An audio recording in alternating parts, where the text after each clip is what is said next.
Daily Darbar நேயர்கள் அனைவருக்கும் வணக்கம்.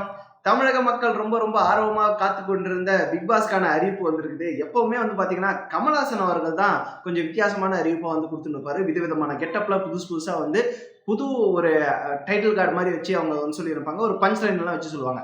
இந்த வாட்டி பார்த்தீங்கன்னா கமல்ஹாசன் இல்லை அப்படின்றது தான் ஒரு புதுமையாகவே இருந்திருக்குது. சீசன் 1ல பாத்தீங்கன்னா பிக் பாஸ்ல கமல்ஹாசன் அவர்கள் கொஞ்சம் கொஞ்சமாக அரசியல் பேச ஆரம்பித்துக் கொண்டிருந்தார். ஜெயலலிதா அவர்கள் மறைந்த நேரம் அது. கமல்ஹாசன் ட்விட்டரில் அரசியல் பேசி கொண்டிருந்த நேரம் அது. ஸோ ட்விட்டரில் மட்டும் அரசியல் பேசியிருக்கிற கமல்ஹாசன் அவர்கள் மேடையில் பொது மேடையில் மக்கள் முன்னாடி அதுவும் சின்ன திரையில் ஒவ்வொரு வீட்டுக்குள்ளேயும் நுழைந்து அரசியல் பேசும் அளவுக்கு பிக் பாஸ் மேடையை கனக்கச்சிதமாக பயன்படுத்தி கொண்டார் அப்படின்னு தான் சொல்லணும். அந்த எக்ஸ்பெக்டேஷன் ஏற ஏற அப்படியே திடீர்னு சங்கரை பிடிச்சி இந்தியன் 2க்கான ஸ்கிரிப்டை ஃபைனலைஸ் பண்ணி அந்த பிக் பாஸ் மேடையிலேயே இந்தியன் 2 அனௌன்ஸ்மெண்ட்டுக்கான ஒரு ப்ரோமோவாக அதை யூஸ் பண்ணிக்கினாங்க. அப்போ பார்த்தீங்கன்னா ரொம்ப ரொம்ப பெரிய எக்ஸ்பெக்டேஷன் இருந்துச்சு. ஆஹா, லஞ்சம் லாவண்யத்தை ஒழிக்கிறதுக்குன்னு எடுக்கப்பட்ட இந்தியன் படம் இப்போதைக்கு தமிழகத்தில் வெற்றிடம் இருக்கிற நேரத்தில் கமல்ஹாசன் அவர்கள் அரசியல் பேசுகிற நேரத்தில் சங்கரோட காம்போவாக இவங்க ஜாயின் பண்ணும்போது தெரிக்க விட போகுது அப்படின்னு ஒரு எக்ஸ்பெக்டேஷன் பீக்கில் இருந்துச்சு. அதுக்கப்புறம் இந்தியன் 2வும் படுமோசமாக இருந்தது. பிக் பாஸ் ஒவ்வொரு வருஷமும் அதை விட மோசமாக சென்று கொண்டிருந்தது. வெற்றிகரமாக 7வது சீசன் முடிவடைந்த நிலையில் இந்தியன் 2 படமும் வெளிவந்தது. முதல் சீசனில் அனௌன்ஸ் பண்ண இந்தியன் 2 7வது சீசன் முடிஞ்ச உடனே வெளிவந்தது. அது வெளிவந்ததும் தெரியாமல் வெளிவராமலே இருந்திருக்கலாம் அப்படின்னு நினைக்கிற அளவுக்கு அந்த படத்தை மொத்தமாக ஒழிச்சு கட்டிட்டாங்க நம்ம தமிழக மக்கள்.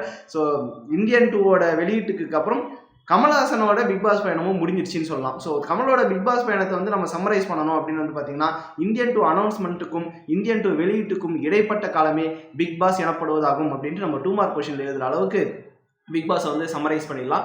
இப்போ Kamal Haasan Indian 2வோட big pass retire ஆகிட்டாரு. ஸோ அடுத்தது யார் அப்படின்னு பார்க்கும்போது நிறைய பேர் சஜஷனில் இருந்துச்சு. நடுவில் சரத்குமார் எல்லாம் வந்தாங்க. இதுக்கு முன்னாடி அந்த பிக் பாஸ் இன்னொரு வெர்ஷனை நடத்தின சிம்பு அவர்களே ஹாஸ்ட் பண்ணலாமா அப்படின்ற மாதிரி இருந்துச்சு.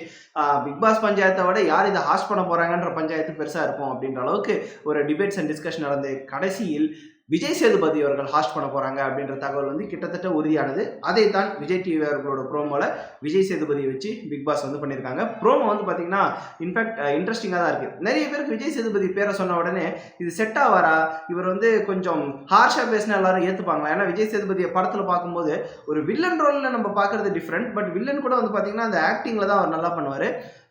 அந்த கடிந்து கொள்வது மாதிரி, நீங்கள் பண்ணுறது தப்பு, நீங்கள் செய்யக்கூடாது அப்படின்ற மாதிரி ஹார்ஷாக பேசுகிற மாதிரி எந்த ரோலையும் அந்த அளவுக்கு நம்ம மனசில் எதுவும் பதியல. இவர் ஹார்ஷாக பேசுவாரா, ரொம்ப சாஃப்டாக குழந்தை மாதிரி தானே பேசுவார். அண்ட் மேடையிலெல்லாம் நடிக்க தெரியாத மனிதன் அப்படின்னு பேர் எடுத்த ஒரு விஜய் சேதுபதி. ஸோ அந்த மேடையில் அந்த மாதிரி எமோஷன்ஸை காட்ட முடியுமா அப்படின்றது மிகப்பெரிய கேள்வியாக இருந்தது. பட் ப்ரோமோவை பார்க்கும்போது ஒரு நம்பிக்கை வருது. விஜய் சேதுபதி மக்கள் எல்லாரும் பார்த்து பிக் பாஸுக்கான அட்வைஸ் கொடுக்குற மாதிரி இருக்குது. இது கிட்டத்தட்ட ஒரு மெசேஜ் மாதிரி தான் வச்சுக்கோங்களேன். விஜய் சேதுபதி பிக் பாஸுக்கு போகிறாரு, அவருக்கு அவர் மீது என்னென்ன எக்ஸ்பெக்டேஷன்ஸ் இருக்குது அப்படின்னு சொல்கிற மாதிரி அந்த ப்ரோமோவை வடிவமைச்சிருக்காங்க. சொல்ல போனால் கமல் மீது என்னென்ன குறைகள் இருந்ததோ பிக் பாஸை நடத்தும் போது என்னெல்லாம் கமல்ஹாசன் சொதப்புறாரோ அதெல்லாம் ஓவர் கம் பண்ணி ஆகணும் அப்படின்னு ஒரு மறைமுக அட்வைஸ் கொடுக்குற மாதிரி இருந்துச்சு. இந்த குரூப்பிசம் கேங் ஃபார்ம் பண்ணுறவங்களெல்லாம் ஓட விரட்டணும் அப்படின்னு அவங்க ஜாகிங் போகும்போது சொல்கிறதாகட்டும். முக்கியமாக ஒரு இடத்துல கமல் மேலே நேரடி அட்டாக் வச்ச மாதிரி இருந்துச்சு. வாழைக்காய் பஜ்ஜி மாதிரி வழன்னு பேசாமல் மிளகா பஜ்ஜி மாதிரி சுருன்னு பேசணும் அப்படின்னு காரசாரமாக ஒரு அம்மா பேச அந்த காரம் தாங்க முடியாமல் விஜய் சேதுபதி எழுந்து போகிற மாதிரி இருக்கும். ஸோ கமல்ஹாசன் அவர்கள் போன சீசன்லாம் பேசினது பார்த்தீங்கன்னா உண்மையிலே நிறைய பேர் நான் ஹாட் ஸ்டாருக்கு எக்ஸ்ட்ரா ஒரு 50 ரூபா கூட சப்ஸ்கிரிப்ஷன் கட்டிடுறேன், இந்த கமல் பேசுறது மட்டும் ஸ்கிப் பண்ணுற மாதிரி ஒரு ஆப்ஷன் கொடுங்கப்பா அப்படின்றதெல்லாம் கேட்க ஆரம்பிச்சிட்டாங்க. அந்த அளவுக்கு வழன்னு அவர் வாழைக்காய் பஜ்ஜி மாதிரி பேச ஆரம்பிச்சிருக்காரு. உண்மையிலேயே பீப்புளோட எக்ஸ்பெக்டேஷன், மக்களோட எக்ஸ்பெக்டேஷன் என்னன்னு பார்த்தீங்கன்னா அந்த மாதிரி பேசாமல் கம்மிங் டு த பாயிண்ட் டைரெக்டாக வீட்டில் இது நடந்தது, இது சரி, இது நடந்திருக்கு, இது தவறு அப்படின்னு பேசுறது தான் மக்களுடைய ஒரு எக்ஸ்பெக்டேஷனாக இருக்குது.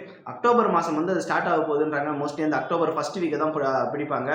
இனி வரும் ஒவ்வொரு நாள்லையும் பார்த்தீங்கன்னா ஸ்லோவாக எந்தெந்த கண்டஸ்ட்ன்ற மாதிரி பல நியூஸ் கசிய ஆரம்பிக்கும். முக்கியமாக விஜய் சேதுபதி அவர்களை பொறுத்த வரைக்கும் ஒரு ஸ்கிரிப்ட் அப்படின்னு கொடுத்தா பிரித்து மேய்ஞ்சிருவார். நேச்சுரலாக அவர் நடிக்கணும்னு சொன்னால் நேச்சுரலாக நடிக்கிறது அது வித்தியாசம். அவர் நேச்சுரலாக எல்லா மேடையிலும் இருக்கிறாரு, நேச்சுரலாக நடிப்பாரா அப்படின்றது மிகப்பெரிய கேள்வி. ஒருவேளை விஜய் சேதுபதி அவர்களுக்கு ஆமாம் இன்னைக்கு இந்த வாரம் இதெல்லாம் நடந்தது, இவங்கெல்லாம் தப்பு பண்ணியிருக்காங்க, இவங்கெல்லாம் சரியாக பண்ணியிருக்காங்க, இதெல்லாம் உங்ககிட்ட எக்ஸ்பெக்ட் பண்ணுறாங்க மக்கள் அப்படின்ற ஒரு விஷயத்த ஒரு ஸ்கிரிப்டாக க்ளீனாக கொடுத்துட்டாங்கன்னா விஜய் சேதுபதி அதில் பொழந்து கட்டிடுவார் அப்படின்றது தான் ஒரு நிதர்சனமான உண்மை. பட் பிக் பாஸை பொறுத்த வரைக்கும் எந்த அளவுக்கு வீட்டுக்குள்ளே இருக்கிற கண்டஸ்டண்ட்டை மக்கள் எல்லாம் ஜட்ஜ் பண்ணுறாங்களோ அதே மாதிரி வீட்டுக்கு வெளியிலிருந்து அவர்களுக்கு ஆலோசனை வழங்கக்கூடிய ஜட்ஜையும் அந்த ஹாஸ்டையும் வந்து மக்கள் ஜட்ஜ் பண்ண ஆரம்பிச்சாங்கன்றதா உண்மை. முதல் சீசனில் கமல்ஹாசன் மீது மரியாதையாக எல்லாரும் பேசிக் கொண்டிருந்த போது, ஒரு மரியாதை கலந்த பயத்தோடு பேசிக் கொண்டிருந்த போது, அந்த மரியாதை மட்டும்தான் 7வது சீசன் வரைக்கும் இருந்தது தவிர கமல்ஹாசன் மீது ஒரு பயம் இருக்கிறதா இல்லையா அப்படின்ற அளவுக்கே ஜனங்களுக்கு கொஸ்டின் வர ஆரம்பிச்சிருச்சு. கமல் என்ன சொன்னாலும் யாருமே கண்டுக்கிற மாதிரி தெரியலையே அப்படின்ற மாதிரி ஒரு குற்றச்சாட்டு இருந்துச்சு. இவங்கெல்லாம் குரூப்பிசம் பண்றாங்க, கேங்கிசம் பண்றாங்க, அவருக்கு போய் ஃபேவர் பண்றாரு கமல் அப்படின்ற மாதிரி கமல் மீதே மக்களுக்கு கோபம் வர ஆரம்பித்திருக்கிறது. அதன் காரணமாக ஒருவேளை கமல் வெளியேற்றப்பட்டாரா, இல்லை கமல் வந்து எனக்கு போதும் இந்தியன் டூவோட எனக்கு இதுவும் போதும், நான் வந்து முழுமையாக அரசியலை நோக்கி நகர்கிறேன் அப்படின்ற முடிவு வந்து கமல்ஹாசன் வந்திருக்காரா நமக்கு தெரியவில்லை. பட் ஒரு விஷயம் என்னவென்றால் கமல் மீது ஏகப்பட்ட எதிர்பார்ப்பு இருந்தது. அது முதல் சில சீசன்ல வந்து அவர் பூர்த்தி செய்து கொண்டு வந்திருந்தார். அந்த எதிர்பார்ப்பு கமல் மீது அதிகரிக்க அவர் அதை நிறைவேற்றவில்லை. அவ்வளவு எதிர்பார்ப்பையும் தனியாளாக சுமந்து கொள்ள வேண்டிய நிலைமையில் விஜய் சேதுபதி இருக்கிறார். பட் பீப்புளோட எக்ஸ்பெக்டேஷன் எந்த அளவுக்கு இருக்குதோ அதே அளவு விஜய் சேதுபதியும் இதை அணுகிறதுக்கு ஆர்வமாக இருப்பார் அப்படின்றது எந்த சந்தேகமும் இல்லை. அடுத்து வரப்போகிற சில நாட்களில் நம்மளுக்கு பிக் பாஸை பற்றி கண்டினியூஸாக நம்ம சேனல்லேயே டெய்லி தர்பார்லேயே எக்ஸைட்டிங்கான அப்டேட்ஸ் நம்ம கொடுக்க இருக்கிறோம். அண்ட் எந்தெந்த கண்டஸ்டன்ட் பார்ட்டிசிபேட் பண்ண போகிறாங்க அப்படின்றதையும் நம்ம தரப்பில் வந்து விசாரித்து அதற்கான லிஸ்ட்டையும் முன்கூட்டியே நம்மளுக்கு மக்களுக்கு வந்து நம்மளுடைய நேயர்களுக்கு பிரேக் பண்ணலாம் அப்படின்றது இருக்கும். ஸோ அக்டோபர் மாதத்துலேருந்து அடுத்த 3 மாதத்துக்கு நம்மளுக்கு கண்டென்ட்டுக்கு பஞ்சம் இருக்காது அப்படின்னு தான் சொல்லணும். டெய்லி தர்பாரில் வந்து பிக் பாஸ் முடிஞ்சால் நம்ம லைவும் போடலாம், அந்தந்த நாளில் வந்து வீட்டில் என்ன நடந்துச்சுன்னு போடலாம். நம்மளுடைய கருத்துக்கள் ஒரு சாதாரணமாக வீட்டிலேருந்து பார்க்குறோம், பிக் பாஸை பார்க்குறோம், அங்கே இருக்கிற ஆடியன்ஸையும் நேர்களையும் பார்க்குறோம், அவர்களுடன் நம்ம எந்த அளவுக்கு அது ஒரு அட்டாச்மெண்ட் ஆகிறோம், எந்த அளவுக்கு அவங்களை அப்சர்வ் பண்ணுறோம், அவர்கள் செய்தது தவறா இல்லையான்ற மாதிரி நம்ம சேனல்லேயே கூடிய விரைவில் பல டிஸ்கஷன்ஸையும் நம்ம பண்ண வேண்டியிருக்கும் அப்படின்னு நினைக்கிறேன். ஸோ மக்கள் டெய்லி தர்பார் சேனலுக்கு வந்து ஸ்டே டியூன்டா இருங்க. ஒவ்வொரு நாளும் பிக் பாஸை பற்றிய புதிய எக்ஸைட்டிங் அப்டேட்ஸ் நிச்சயமாக வந்து கொண்டிருக்கும். யார் கண்டஸ்டண்டா வரதுக்கு வாய்ப்பு இருக்கு அப்படின்னு நீங்க நினைக்கிறீங்க? உண்மையிலே விஜய் சேதுபதி இந்த ப்ரோக்ராமை கமல் விட்டு சென்ற அந்த இடத்தை நிரப்புவதற்கு விஜய் சேதுபதி கரெக்டா இருப்பாரா, இல்லை ஒருவேளை சிம்புவே கூட்டின்னு வந்திருந்தா பரவாயில்லையா, எதுவும் இல்லப்பா எங்களுக்கு ஆண்டவர் தான் வேணும், கமல் தான் இருக்கணும் அப்படின்னு நீங்க நினைக்கிறீங்களா? உங்களுடைய எண்ணம் என்ன அப்படின்றத கமெண்ட் பாக்ஸ்ல மென்ஷன் பண்ணுங்க. மீண்டும் இன்னொரு வீடியோவில் சந்திப்போம். நன்றி.